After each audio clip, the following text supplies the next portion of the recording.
한 달 전 강도를 만난 뒤 의식을 잃었던 모야모야병 여대생 기억하시죠? 이 여대생이 최근 극적으로 깨어났습니다. 아직 말을 하진 못하지만 눈과 손을 조금씩 움직여 의사 표현을 할 정도로 상태가 나아졌습니다. 한편 피해 여대생에게 강도 행각을 벌인 피고인 여모 씨의 재판이 어제 열렸습니다.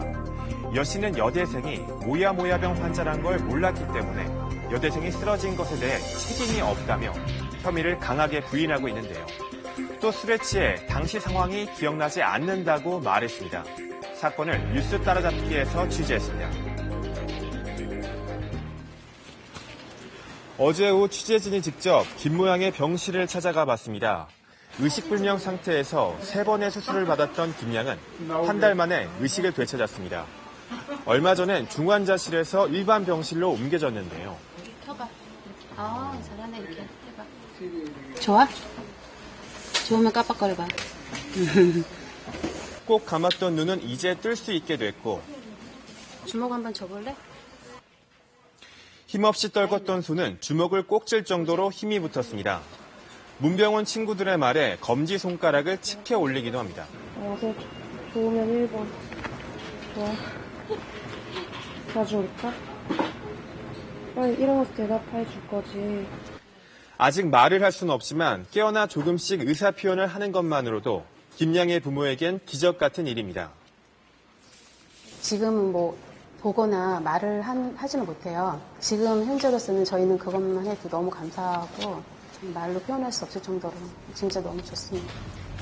하지만 한 달 만에 깨어난 기쁨도 잠시 첫 재판이 있었던 어제 김양의 부모님은 다시 마음이 무거워졌습니다. 강도치상 혐의로 기소된 피고인 여모 씨가 재판에서 자신의 혐의를 인정하지 않고 있기 때문입니다.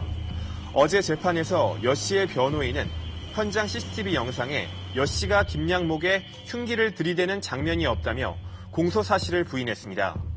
여 씨 역시 범행 당시 상황이 기억나지 않는다고 말하고 있습니다.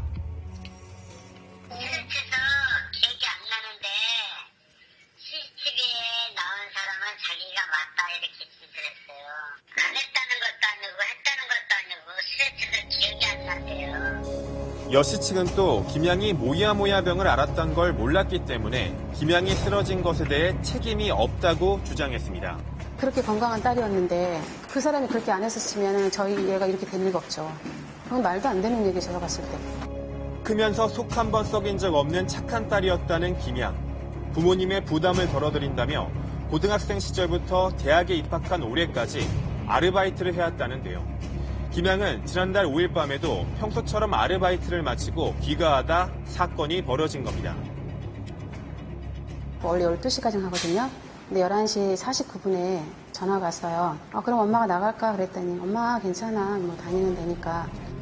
아르바이트하는 식당에서 집까지는 걸어서 10분도 채 되지 않는 거리. 마중 나가겠다는 엄마를 한사코 말린 딸은 잠시 뒤 헐레벌떡 집으로 뛰어들어왔습니다. 집에를 얘가 뛰어온 거예요. 그래서 왜 그러냐고 그랬더니 말을 잘 못하더라고요. 강도가 칼하길래 너무 당황해서. 강도가 칼로 딸을 위협했다는 소리에 경찰에 신고를 한 김양의 부모. 그런데 경찰이 도착하자마자 딸아이는 두통을 호소하며 의식을 잃고 쓰러졌습니다. 그때도 숨을 헛헛거리고 있었어요. 근데 갑자기 얘가 눕더라고요. 신발 벗은 상태가 거실 이 자체에서. 근데 머리가 엄청 아프대요. 근데 그때 이제 이게 눈이 약간 좀 이렇게 돌아가고서. 다급히 병원으로 실려갔는데요. 그런데 병원에서 청천벽력 같은 이야기를 들었습니다. 알고 보니 김양이 뇌혈관이 좁아지는 희귀 질환인 모야모야병을 앓고 있었고 갑자기 뇌졸중이 일어났다는 겁니다. 저는 그 병이 있는 자체도 몰랐어요. 찍고 선생님께서 모야모야병 얘기해서 저희 그것 때문에 온 게 아니라고. 지금까지 의심되는 증상이 전혀 없어 건강하기만 했던 딸은 그날 밤 사건 이후 무려 3차례나 수술을 받았습니다. 김양이 쓰러진 뒤 경찰은 즉시 현장 CCTV를 분석해 달아난 강도를 붙잡았습니다. 아버지가 얘기했어요. 알바가 끝나고 왔으니까 일로 왔을 것이다. 평상시에 이런 골목길을 거쳐서 왔을 것이다. 라고 얘기를 했기 때문에 그 길에 있는 CCTV를 아르바이트를 마친 김양이 골목길에 접어든 순간 남성이 김양을 밀치며 흉기를 들이댔고 김양이 저항하며 도망친 뒤 남성 역시 범행 현장을 유유히 벗어나는 모습이 포착된 겁니다. 일단은 뿌리치자마자 튀었어요. 엉뚱거 어슬렁어슬렁 걸어가요. 김양의 부모는 그날 밤으로 시간을 되돌릴 수만 있으면 하는 후회로 가슴을 칩니다. 제가 나갔었으면 중간에 만날 수도 있고 또 아르바이트를 말려서라도 시키지 말걸 이런 생각도 들고. 김양의 가족을 힘들게 한 건 또 있었습니다. 사건 이후 뇌에 물이 차는 증상으로 무려 3차례의 수술을 받은 김양. 2주 동안 병원비가 무려 1,800만 원이 나왔습니다. 희귀 질환으로 정부 지원을 받아도 600만 원이 넘는 돈이 고스란히 가족의 몫이었던 것. 앞으로 병원비가 얼마나 더 나올지 가늠하기 힘든 상황에서 피고인 여 씨로부터 합의는커녕 연락조차 받지 못했습니다. 여 씨는 한때 지상파 방송사에서 개그맨으로 활동하기도 했다는데요. 이사람이 하는 게 없고 직업이 무직으로 굉장히 오래 있었어요.